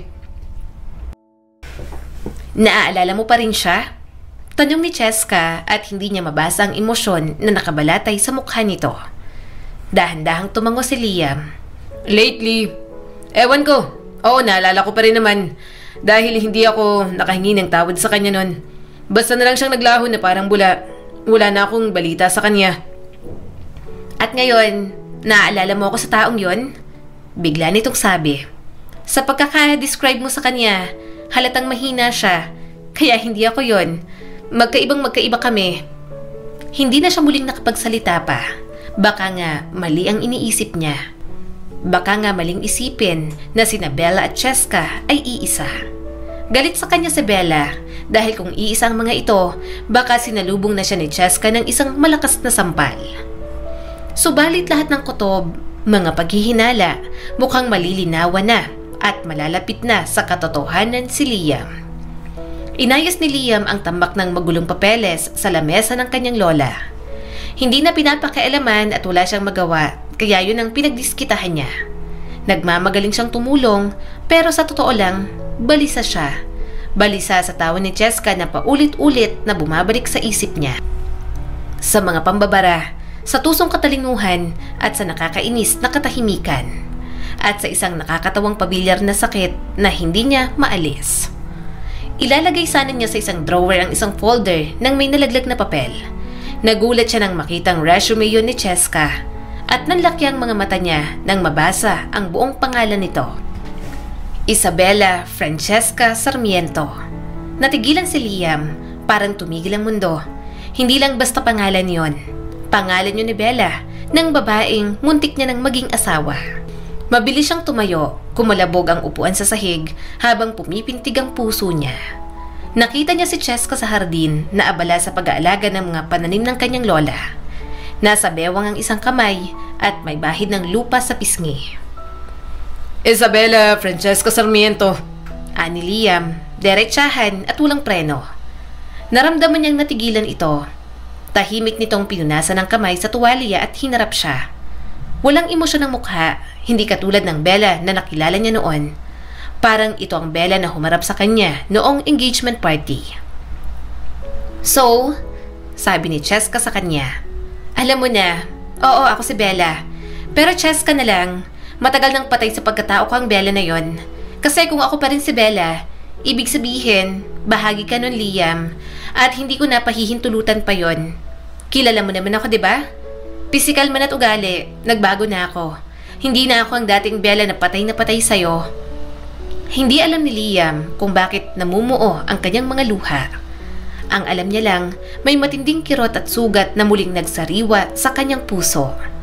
Habang tinitingnan niya si Cheska, para siyang dinudurog ng paulit-ulit.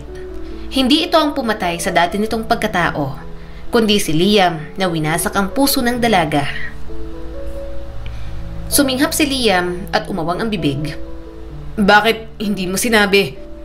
Nagkibit balikat si Cheska. Bakit ko naman sasabihin? May magbabago ba? Saka hindi na big deal sa akin yon.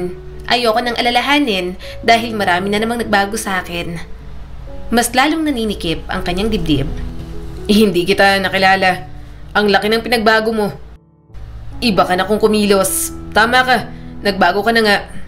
Pero ikaw man si Cheska o si Bella ngayon, ibang version mo man ang nasa harap ko. Gusto ko pa rin humingi ng tawad. Sorry kung natagalan, pero sobra akong nagsisisi sa mga ginawa ko sa'yo noon. Mula sa puso ang mga salita ni Liam. Totoong nagsisisi na siya. Kung pwede niya lang ibalik ang panahon, hindi niya na ito lalaitin. Hindi niya nasasaktan ng dalagang walang ibang ginawa kundi hangaan lang siya noon. Tumaas ang kilay ni Cheska. Ganun ba? Bella, ako... Huwag mo akong tawaging yan. Singhal nito sa kanya. Pinagpag ni Cheska ang kamay at hinarap siya ng buo. Seryoso ang ekspresyon at parang nagyayelo ang malamig na mga mata. Si Cheska na ako ngayon. Ano bang hindi mo maintindihan doon? Malupit na sabi ni Cheska. Yung babaeng umiyak sa gitna ng campus habang pinunit ang sulat niyang puno ng damdamin? Yung pinagtawanan, tinawag na kawawa? Katawa-tawa? Walang kwenta? Matagal nang wala. Lumapit si Liam at mas lalong nangilid ang mga luha. Masama ako nun. Hangal, bata, immature. Akala ko laro lang ang lahat. Hindi ko inisip kung gaano kalalim ang sakit na naidulot ko. Exactly. Malamig na sabi ni Cheska. Hindi mo inisip. Hindi naman ako mahalaga sa'yo. Hindi noon at hindi ako naniniwala ngayon na mahalaga ako sa'yo. Nakakatawa ka. Saka mo lang ako napansin nang pumayat at naging sexy na ako, di ba?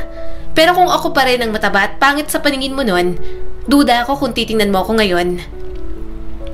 Umiling si Liam.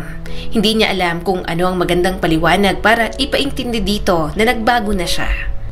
Wala silang malalim na pinagsamahan ni Bella, pero sa mga nakalipas na taon, naging bahagi ito ng puso niya. Tila naging unfinished business niya ang dalaga. Na tila hindi pwedeng mawala siya sa mundo nang hindi nakakahingi ng tawad dito. Napalunok si Liam. Hindi totoo yan. Alam kong mahirap paniwalaan lalo na't nanggaling sa akin. Hindi kita masisisi kung pinagdududahan mo ako dahil ang sama-sama ko sa'yo noon. Pero kung nakita kita ngayon, hindi nagbabago. Kung nakilala kita ng mas maaga, asahan mo at magkukumahog ako sa'yo para patawarin lang ako. Sana pwede kong balikan at itama. Pero hindi mo na pwedeng balikan. Bumaha ang inis sa mukha ni Cheska.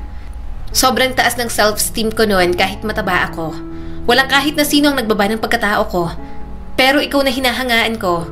Ikaw ang sumira ng lahat ng yon. Kaya kung ano nakikita mo sa akin ngayon, harapin mo dahil kahit kailan, hindi na babalik ang Bella na sinaktan mo. Nang hihina ang boses ni Liam. Hindi nga, pero kaya ako humihingi ng tawad. Para sa lahat. Sa panlalait ko, sa kahihiyang dinanas mo, sa hindi ko pagkakita sa totoong ikaw. Tama na, ani Cheska at nagtaas ang kamay. Hindi ito eksena ng pagbawi mo sa akin, Liam. Wala akong interes sa paghingi mo ng tawad. Hindi ako nandito para kilalanin ang pagbabago mo. Nandito ako dahil kay Lola Antonia. Na hindi rin sumagi sa isip ko na maghiganti sa'yo dahil ayoko magaksaya ng oras sa taong katulad mo. Matagal na kaming malapit sa isa't isa ng lola mo. Dati namin siyang kapitbahay noon at yaya ng mommy ko. Kaya ako nandito. Oo, matagal ko nang alam na apo ka niya. Pero wala akong pakialam. Kasi para sa akin, hindi na ako apektado sa mga bagay na nangyari noon. Kaya sana ganun ka rin dahil naiinis lang ako sa'yo sa tuwing binabalik mo yan. Parang mga batong bumagsak ang mga salita ni Cheska sa kanya. Hindi naman siya iyaking tao. Pero hindi alam ni Liam kung bakit may tumulong luha sa kanyang pisngi. Nanlaki ang mga mata ng dalaga nang makita yon, pero agad ding umiwas ng tingin na para bang hindi nito nakita. Nasaktan mo ako, dugtong ni Cheska, mas banayad ng tinig. Nasaktan mo ang bersyon ng sarili kong pilit naniniwala noon sa kabutihan at sa purong pag-ibig. Daladala ko yung hiya na yon sa loob ng maraming taon. Kahit nagbago na ako, kahit naging iba na ako, hindi ko yun nalimutan. Nakatatak yun sa akin. Pero it doesn't mean na hayaan ko pang lumamon sa akin ngayon ang mga masasakit na alaala. Pumunta ako rito kasi gusto ko ng peace of mind kasama ang lola mo. Naiintindihan ko. Mahina niyang sagot. Pero gusto kong maintindihan. At gusto kong maging mas mabuti. Hindi lang para sa'yo kundi para sa sarili ko. Gusto kong bumawi sa'yo. Bagay na matagal ko nang gustong gawin noon pa man. Matagal siyang tinitigan ni Cheska. Hindi lumambot ang mukha nito, pero may bahagyang pagbabago sa titig. Lumabas na ang katotohanan at sa unang pagkakataon sa buhay niya, wala siyang maikukubli. Wala siyang maipapangakong kayang magpapawi ng ginawa niya. Pero isang bagay lang ang kanyang alam, yon ay ang bumawi sa kahit na anong paraan.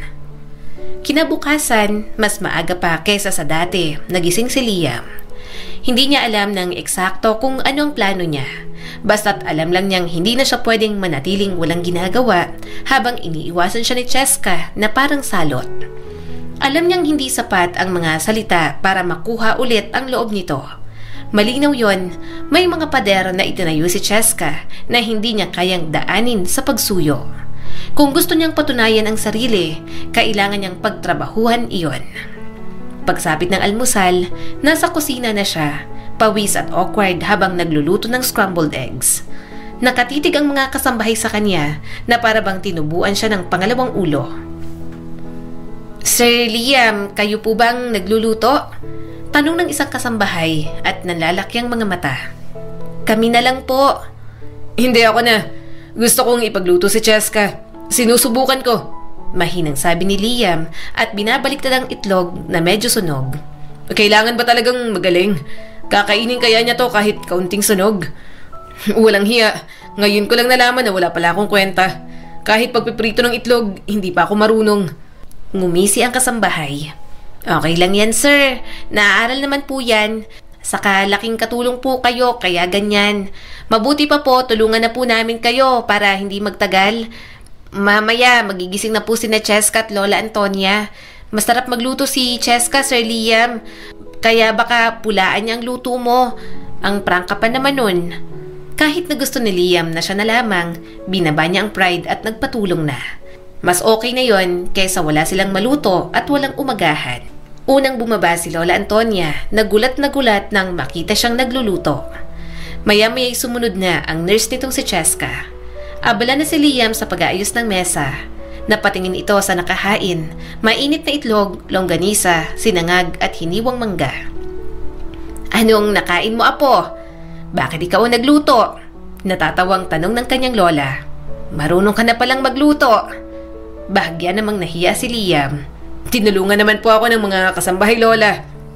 Ano to? Tanong naman ni Cheska at tiningnan ang pritong itlog. Sunog ah. Nagluto ako ng almusal para sa'yo. Pasensya na, first time. Mahinang sabi ni Liam para si Cheska lang ang makarinig. Napairap naman si Cheska. Anong ginagawa mo? Akala mo nakakabawi ka na sa mga paganito mo? Bahagya siyang nalungkot pero pinilit pa rin ngumiti. Wala, gusto ko lang bawiin ang pagiging pinakamasamang taong nakilala mo. Tumaas ang kilay nito. Mahaba ang listahan na yan. Hindi ako naniniwala na nagbago ka na. Huminga ng malalim si Liam at pinagsandok ito ng kanin. Pero gagawa pa rin ako ng paraan para mapatawad mo. Magsisimula ako sa wala, kahit na ano. Nagsimula ng kumain ng dalaga. Hindi nagbago ang ekspresyon nito. Gayunpaman, napangiti si Liam. Naubos ni Cheska at marami itong nakain. Nang magsimula siyang kumain, napatingin siya kay Lola Antonia at sa mga kasambahay. Nanonood pala ang mga ito sa kanila at parang nanonood ng telenovela. Nawala ang ngiti ni Liam at pinilit na maging seryoso habang kumakain. Sa mga sumunod na araw, sinundan ni Liam si Cheska. Kapag kailangan nito ng assistant, palagi siyang nasa tabi nito. Kapag may kailangang linisin, siya ang nagkukusang loob. Kapag nagpaplano si Cheska ng meals para kay Lola Antonia, nagtatanong siya at nagsusulat din ng notes. Kapag may gusto itong pagkain at wala sa mansyon, umaalis siya kaagad. Babalik siyang pawisan, pulang-pulang mukha pero may ngiti pa rin. Apo, magsabi ka nga sa akin, nanliligaw ka ba rito kay Cheska? Tanong ni Lola Antonia isang gabi habang minamasahe ni Cheska ang bukong-bukong nito. Nanlaki ang mga mata ni Liam, lalo na't hindi naman yun ang intensyon niya. Hindi po. Sinusuyo ko po. Bumabawi kasi may kasalanan po ako. Nabanggit ko naman po sa inyo nakaraan ko kay Cheska, di ba po? Siya po si Bella na nasaktan ko nun. Bahagyang napairap si Cheska. Tumigil ka na kasi sa ginagawa mo, Liam. Hindi na ako natutuwa sa'yo. Lumingon naman si Lola Antonia sa kanya. Alam ko na ang nakaraan ninyo nitong apo ko. Muntik mo na pala siyang mapangasawa. Gusto mo rin siya noon. Ngayon, Cheska, gusto mo pa rin ba? Tumanggi agad ang dalaga. Siyempre hindi po. Lola, hindi ko na po magugustuhan si Liam. Napabuntong hininga na lang siya. Batid niya naman yon. Hindi siya umaasa. Alam niya rin naman sa sarili na hindi niya gusto si Cheska. Pero bakit may kirot sa kanyang puso? Para bang gusto niya na gustuhin siya nito? Hindi bilang Liam noon, kundi bilang si Liam na nasa harapan nito ngayon. Pagsapit ng linggo, iginiit ni Lola Antonia na bumisita sila sa local home for the aged kung saan may charity program ang kanyang lola. Araw ng kawang gawa ko ngayon, sabi ni Lola Antonia. Pareho kayong sasama, walang excuse. Liam, minsan ka lang nandito kaya sumama ka. Saka sumasama naman si Cheska roon kaya hindi ka maboboring. Maingay pero maaliwalas ang lugar. Abala ang mga volunteer, ang mga matatanda ay nakaupo sa hall, ang ilan ay nag-uusap, ang iba'y natutulog. Isang matandang lalaki ang agad na kumaway kay Cheska. Nurse Cheska, nandito ka ulit. Tumawa si Cheska at lumuhod sa tabi nito. Ayos po ba ang blood pressure mo, Lolo? Kung balagi kang bumibisita, oo. Natatawa pang matanda. Kamukha mo talagang anak ko. Pinanood ni Liam si Cheska mula sa malayo. Hindi niya mapigilan ang mapangiti. Natutuwa siyang panoorin si Cheska na masayang nakikipagkulitan sa mga matatanda. Minsan, naiisip niya kung bakit hindi niya nakita noon ang gandang yon ng dalaga. Sinundan niya ang galaw nito, tumulong kahit saan kailangan. Itinulak nito ang wheelchair ng isang matanda para maibilad sa araw. Pinakain ng isang lola na hindi makagalaw at nakipagsayawan pa sa iba. Pagkatapos ng tanghalian, habang nagsasalansan siya ng mga plato, lumapit si Cheska at nakapamewang. Akala ko hindi ka tatagal ng isang oras dito. Buwan-buwan namin ginagawa to ni Lola Antonia dahil may mga kaibigan na rin naman siya rito. Humarap siya rito habang puno ng pagkamangha ang mga mata. Nag-enjoy din naman ako. Hindi halata, pero sa lahat ng pamilya ko, si Lola Antonia ang paborito ko at mahal na mahal ko. Kapag may problema ako, kapag mabigat na ang kalooban ko, sa kanya ako palagi tumatakbo, Cheska. Hindi ito ngumiti, pero hindi rin ito lumayo. So, ibig mong sabihin, kaya ka nandito ngayon sa lola mo dahil mabigat ang kalooban mo? Napakagatlabi si Liam. Oo. Huminga ng malalim si Cheska. Ano ba talagang ginagawa mo? Ayokong bumabawi ka. Hindi ko nga gusto na magkaibigan tayo. Sana tigilan mo na to. Hindi ako nai-impress sa mga ginagawa mo. Mataman niya itong tiningnan. Hindi ko naman inaasahang may impress ka agad. Basta hayaan mo lang akong subukan pa na makabawi. Malaki ang kasalanan ko sa'yo. Kaya hindi ako susuko na mahingi ang kapatawaran mo. Matagal siyang tinitigan ni Cheska. Mahirap basahin ang ekspresyon nito kaya hindi alam ni Liam kung ano ang gagawin. Pagkatapos, nagkibit balikat ito. Sige, tingnan natin kung hanggang kailan katatagal. Lumakad na ang dalaga palayo, pero nakita ni Liam ang anino ng ngiti na pilit itinatago. At napangiti siya habang bumabalik sa paghuhugas ng mga plato. Nang makauwi kinagabihan, pagod na pagod si Lola Antonia. Kaya naman, nauna na itong matulog. Sa hapunan, sila na lang ni Cheska ang magkasabay. Habang kumakain, namatay ang kuryente kasabay ng pag-ulan ng malakas. Ang lakas sobra ng ulan sa labas, sabi ni Liam. Walang pag-aatubili, sanindihan ni Cheska ang isang kandila at inilagay yon sa gitna ng hapagkainan. Sumayaw ang maliit na apoy sa pagitan ng mga plato nilang may pagkain pa. Walang kaso, kalmadong sabi ni Cheska. Palagi naman itong nangyayari dito. May generator naman pero mamaya na lang ipabuhay. Malamig naman, nawala ng kuryente. Ikaw siguro ang may dala ng malas? Natawa si Liam. Hindi naman siguro, Cheska. Sisikapin kong wag sirain ang ambience natin para tayong nagde-date. Candlelight dinner. Anong date? Sirang-sira ng ambience, nakaupo ka pa lang dyan. Sagot ni Cheska at muling umupo sa tapat niya. Pareho silang hindi pa ubos ang pagkain.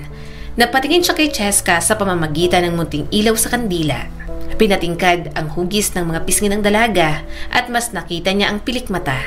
Kalmado lang si Cheska, walang iniinda at magandang-maganda sa kanyang paningin. Pwede ba akong magtanong? Tanong ni Liam. Tumingin si Cheska sa kanya. May pag-aalinlangan pa pero tumango rin naman. Depende, pagsisisihan ko ba tong itatanong mo? Ngumiti si Liam at bahagyang yumuko. Anong pangarap mo nung bata ka? Napakislot si Cheska at tila nabigla. Maya-maya'y bahagya itong ngumiti. Maging guro, gusto ko kasi ang mga bata. Parang habang tumatanda, iba-iba na lang. Hanggang sa naging nurse ako, pero nag-try din ako ng business course. Hindi naman ako pinipressure ni na mommy at daddy. May mga kuya naman ako na mas may interes sa kumpanya namin. Ako, alam kong hindi ako maasahan sa kumpanya, kaya hinayaan na lang nila ako sa gusto kong gawin. Tinaas ni Liam ang ulo. Bagay sa'yo. Hindi ko inasahan magiging nurse ka. Sabagay, matalino ka naman. Nagustuhan ko rin since dati nakapag-volunteer ako sa medical mission. Sagot ni Cheska habang hinihimas ang gilid ng braso. Ikaw naman, anong pangarap mo? Bahagyang nawala ang ngiti ni Liam. Hindi ko alam. Hindi ko sigurado. Minulat ko ang sarili ko na mamamahala ng company balang araw dahil panganay ako. Pero ngayon, ang daming nabibigo sa akin. Kahit ako nabibigo na rin sa sarili ko. Parang kahit na anong effort ang gawin ko, kahit anong sipag at pagsusubikap, hindi pa rin sapat para sa mga taong umaasa sa akin. Parang laging kulang ang binibigay ko kahit pakiramdam ko. Sobra-sobra pang ibinibigay ko sa lahat ng ginagawa ko, Cheska. Hindi ko na talaga alam kung anong gusto ko. Pero kung may isang bagay na gusto kong makamtan habang nabubuhay ako, gusto ko lang talagang maging masaya at mawala lahat ng bigat na nararamdaman ko. Hindi nakapagsalita si Cheska. Nakatitig lang ito sa kanya. At palaging katulad noon, hindi pa rin mabasa ni Liam kung ano ang tumatakbo sa isip nito, kung anong emosyon ang ipapakita ng mukha ng dalaga. Muling nagpatuloy si Liam sa pagsasalita. Akala ko noon magiging masaya ako kung magiging magaling ako. Sa school, sa sports, sa pagpapakilig ng mga babae. Tapos akala ko sa pera, sa tagumpay, sa babae. Pero ngayon, wala rin. Nagsawa ako. Nagising na lang ako isang umaga. Nawala na ako ng gana. At alam ko sa sarili ko na malaki ang impact mo sa akin, Cheska. Kaya kung nagbago ka, sana niwala ka na nagbago rin ako. Sobrang laki ng binago sa akin. Hindi agad sumagot si Cheska. Titig na titig pa rin ang dalaga sa kanya. Para bang may inaalam pa ito sa bawat salitang mga sinabi niya kanina. Sa tingin ko, wika ni Cheska kalaunan, makakamtan mo lang naman ang kasiyahan kasi resulta kapag payapa ang kalooban mo. Magiging masaya ka kung may peace of mind ka. Yung alam mong wala kang nasaktan para makarating sa kinalalagyan mo. Yung kaya mong matulog ng mahimbing. Yung klaseng kapayapaan na yon, kapag naramdaman mo, pakiramdam ko, kahit paano magiging masaya ka na. Tinitigan ni Liam ang dalaga. At isang mga nagawa ko sa'yo sa dinadala ko ng ilang taon. Alam kong nasaktan kita. Ang totoo, immature ako nun. Makasarili, puno ng yabang. Hindi ko nakita kung sino ang nasa harap ko. Hindi mo deserve ang ginawa ko sa'yo. Kumikistap ang kandila na para bang nadarama ang tensyon sa pagitan nilang dalawa. Hindi ako nandito para sa guilt trip mo, Liam, sabi ni Cheska. Namungay ang mga mata niya. Hindi ko gustong mag-guilt trip. Kung may isa man dapat na mag-guilty, ako yun at hindi ikaw. Kahit pahuli na, gusto kong sabihin pa rin ang lahat ng nararamdaman ko.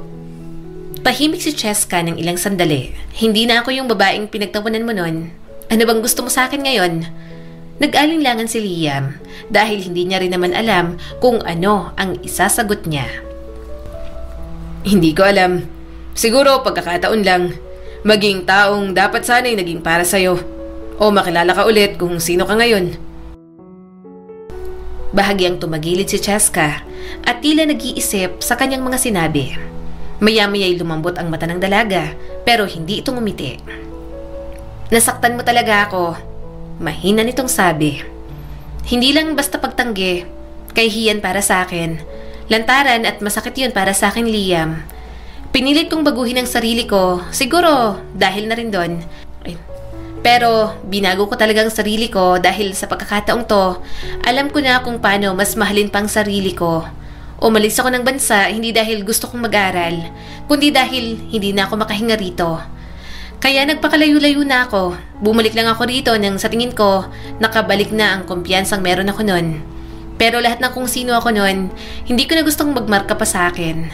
Pero siguro nga, kahit anong gawin ko, hindi ko na matatanggal ang dating Bella sa pagkatao ko. Tumingin si Liam sa kanyang mga kamay. Duwag ako nun, pero hindi na ako yun ngayon. Hindi na napigilan ni Liam. Inabot niya ang kamay ng dalaga. Mabagal, maingat na dumikit ang mga daliri niya kay Cheska.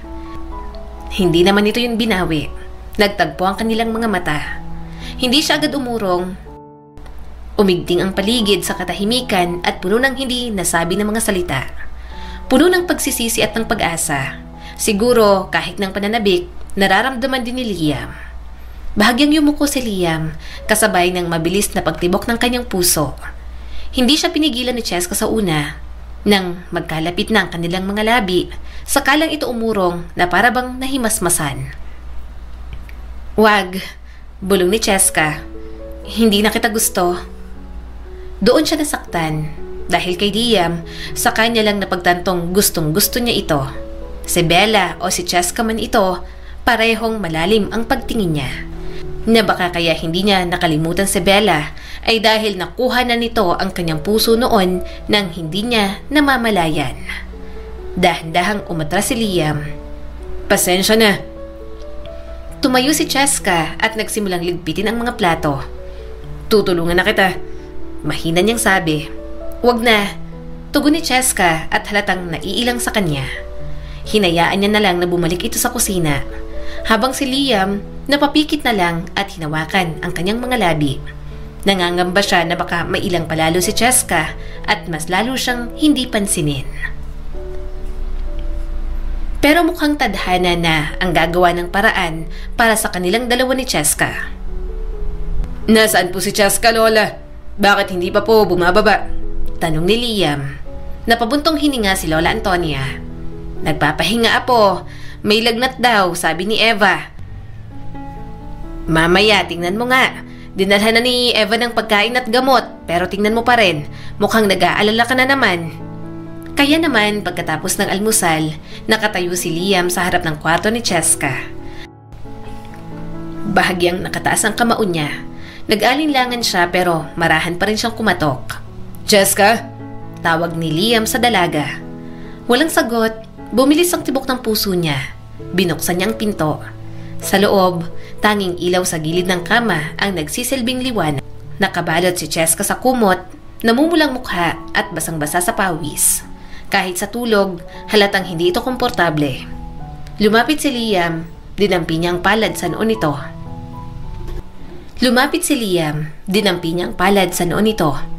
"Ang init mo." Umupo siya sa gilid ng kama at kinuha ang batyang halos ubos na sa tabi. Bumalik siya sa kusina at nagpakuha sa kasambahay ng malamig na tubig at binasang tuwalya. Pagbalik, dahan-dahan niyang idinampiyon sa noo ni Cheska. Gumalaw ang dalaga at may binulong na hindi niya maunawaan.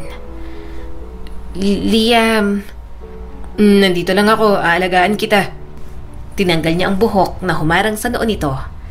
Pinunasan niya ang leg ni Cheska at ang mga braso. Palit siya ng palit ng basang pamunas. Tahimik, maingat at buong pusong nag-aalaga. Lumipas ang mga oras, hindi siya umalis sa tabi nito.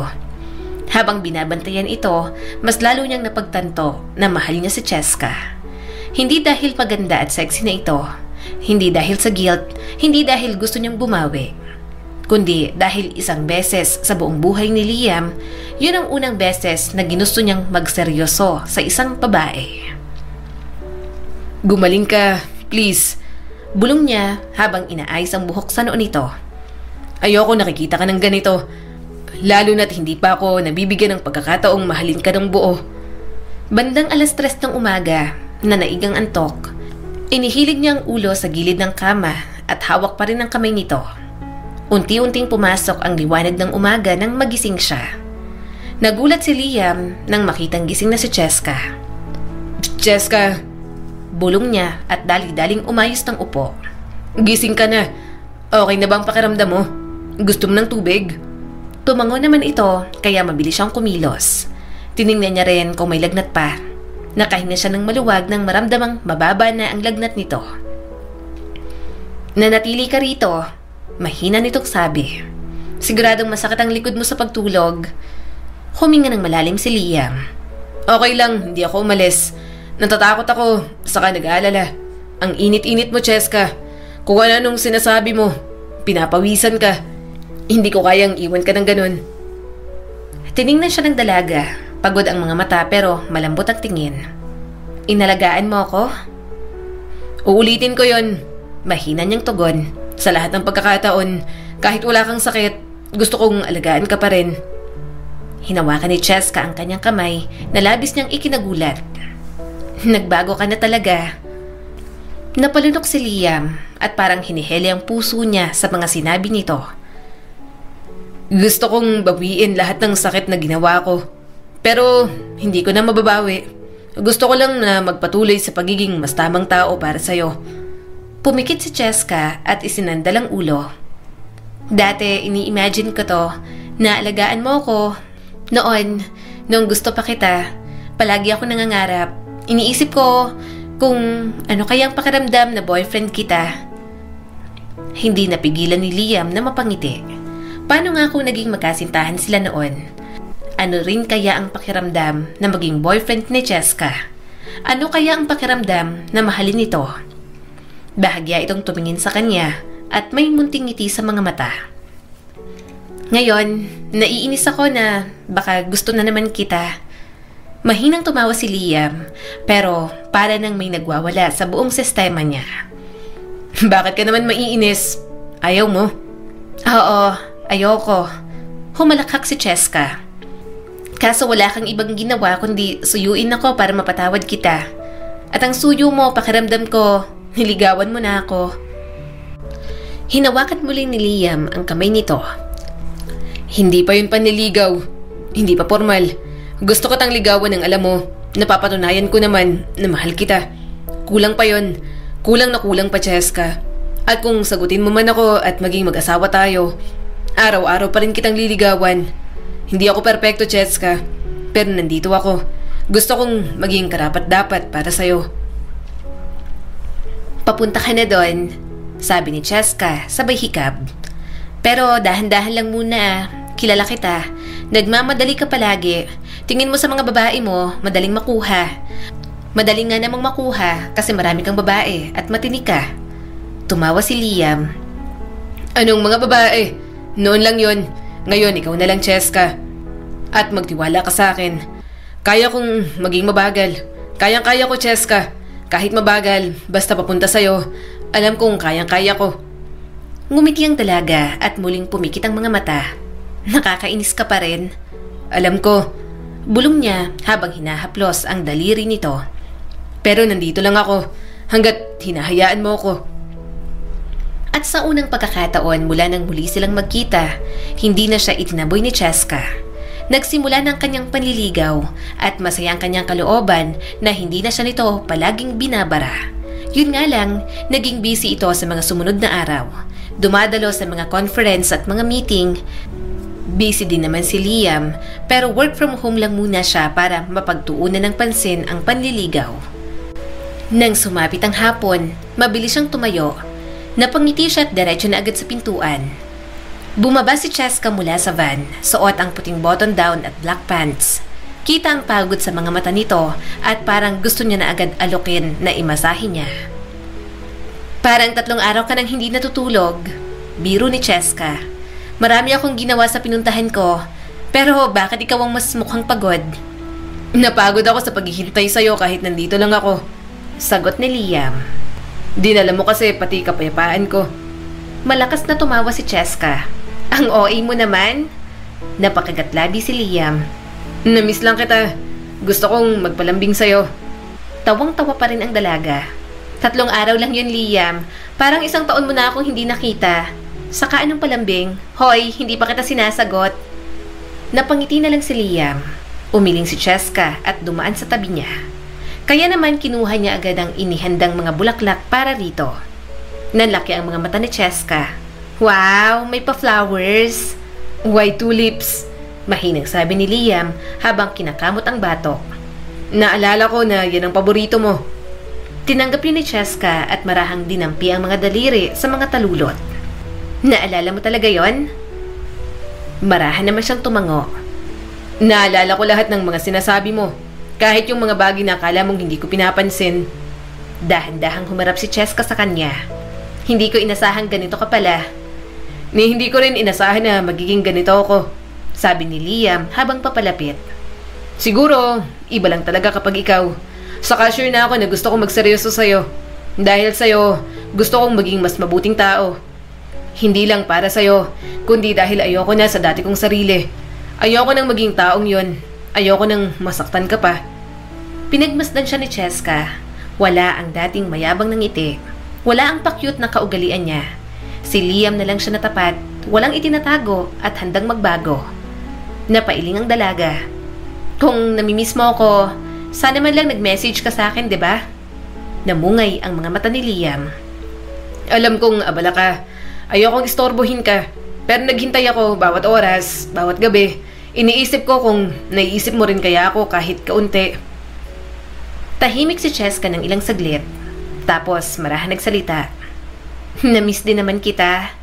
Umawang ang kanyang bibig. Totoo? Ngumiti si Cheska. Huwag kang magyabang. Namiss ko lang ang mga sunog mong breakfast na inihahanda para sa akin. Hindi napigilang tumawa ni Liam. Pinakamalambing na sinabi mo sa akin yan. Parang nagkaroon ako ulit ng energy. Parang kapag sinagot mo ako, gusto na agad kitang pakasalan. Hindi napigilan ni Cheska ang humalakhak. Pakakasalan mo ako? Kung ganon, galingan mo ang panliligaw mo. Kasi kapag sinagot kita, ibig sabihin, handa na akong magpakasal sa'yo. Mas lalong tumibay ang pag-asa ni Liam. Parang isinasayaw ang kanyang puso sa malumanay na musika.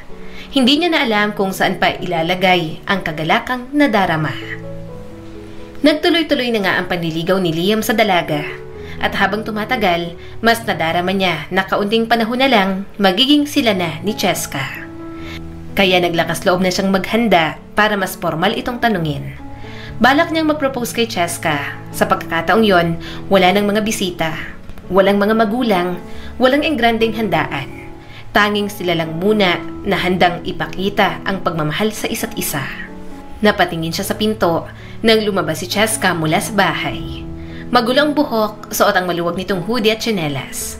Mukha pa ring antok at may hawak na tasa ng kape. At para kay Liam, ito pa rin ang lahat ng pinapangarap niya. Bakit ka nandito sa labas ng ganito kaaga?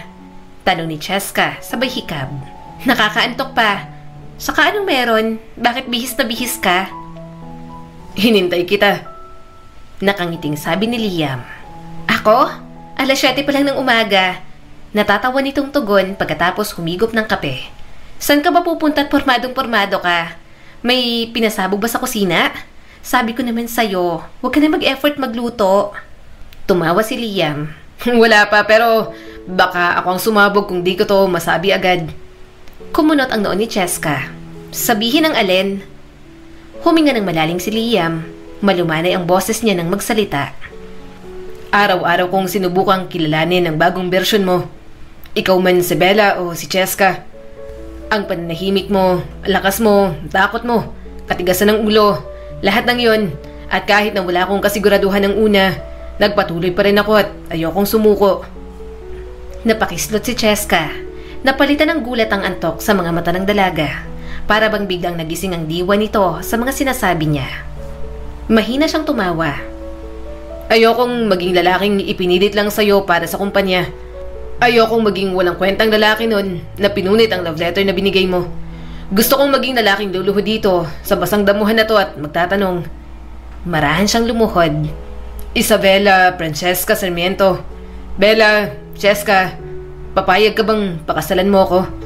Hindi dahil gusto ng pamilya natin. Hindi dahil maganda para sa kumpanya ng mga pamilya natin. Kundi dahil mahal kita. Dahil gusto ko na ikaw, ang talino mo, ang puso mo, at matigas mong loob, ang kasama ko habang buhay. Nahulog ang tasa ng kape ni Cheska sa damuhan. Napakapit ito sa bibig. Tumawa ito, pero maya-maya'y tumulo na rin ang mga luha. Sira ulo ka. Garal-galang tinig ni Cheska habang pinapahid ang luha.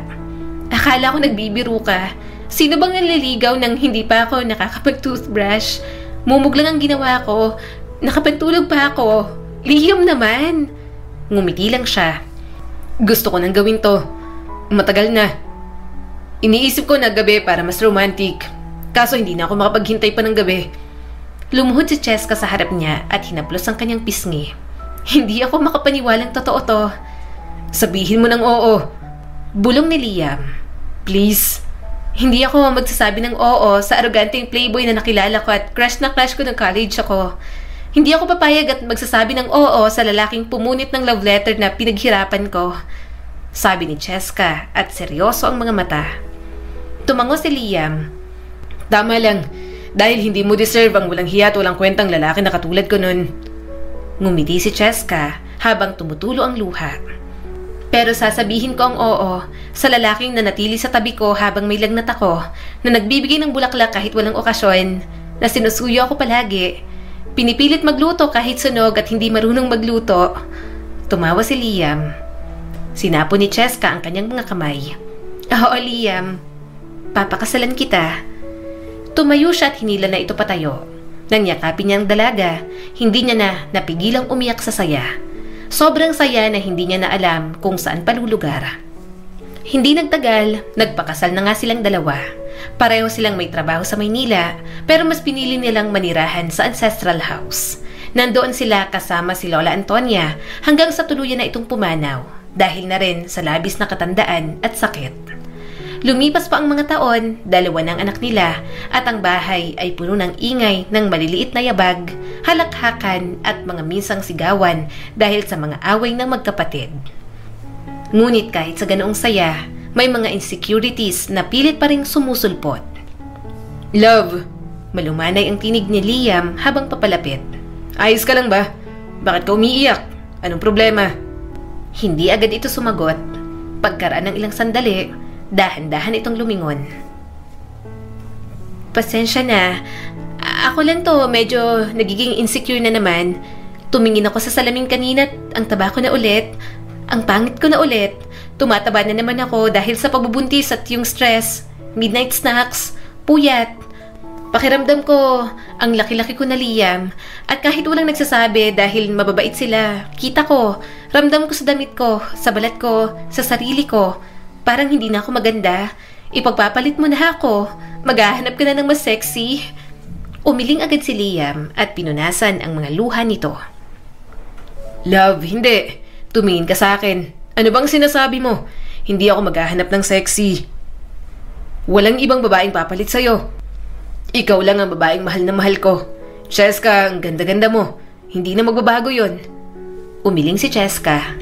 Sinasabi mo lang yan kasi asawa mo ko. Hinding-hindi. Dumikit si Liam at pinatong ang noo sa noon ng kanyang asawa. Sinasabi ko to kasi totoo. Nakikita kita. Buo ka pa rin sa akin. Araw-araw akong nagagandahan sa'yo.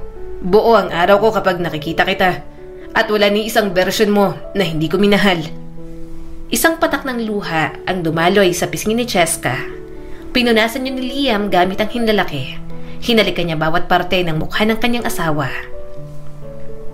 Walang pangit sa'yo, love. Itong stretch marks, gulo-gulong buhok, at mga bilbil mo, mahal na mahal ko to. Hindi mo kailangan mag-alala. Wala akong pakialam sa mga sexy na babae.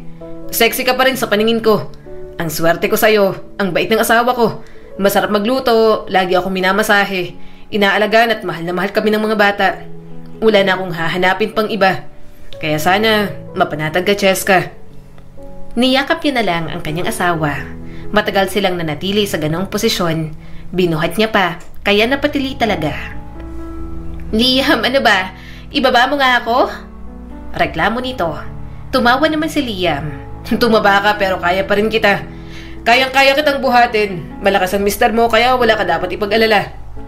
At nang inihiga niya sa kama si Cheska, malapad siyang napangiti. Hindi nito tinakpan ng katawan. Yumakap pa kay Liam na parang siya ang tahanan nito. At habang pinagmamasdan ni Liam ang paghinga nito, ang unti-unting lumalalim na tulog, isang bagay ang malinaw sa kanya. Ito ang tunay na kahulugan ng pag-ibig sa bawat anyo. Hindi dahil sa itsura, hindi dahil sa nakaraan, kundi sa tahimik, totoong pagkatao ng taong mahal niya ngayon. At sa katotohanan yun, natagpuan ni Liam ang higit pa sa romansa. Natagpuan niya ang panghabang buhay na inilaan ng Diyos para sa kanya. Tinuturo ng kwento sa atin na kahit ang mga pusong minsang naging mapagmataas, mapanakit o makasarili ay may kakayahang magbago. Kapag tinamaan ng tunay na pagsisisi, kapag natutong humingi ng tawad ng buong puso, at kapag pinili ang pagmamahal na tapat at hindi mapanghusga. Muli, ako po si Skylar Guro at sana may bago na naman kayong natutunan sa kwento natin ngayon. Maraming salamat po.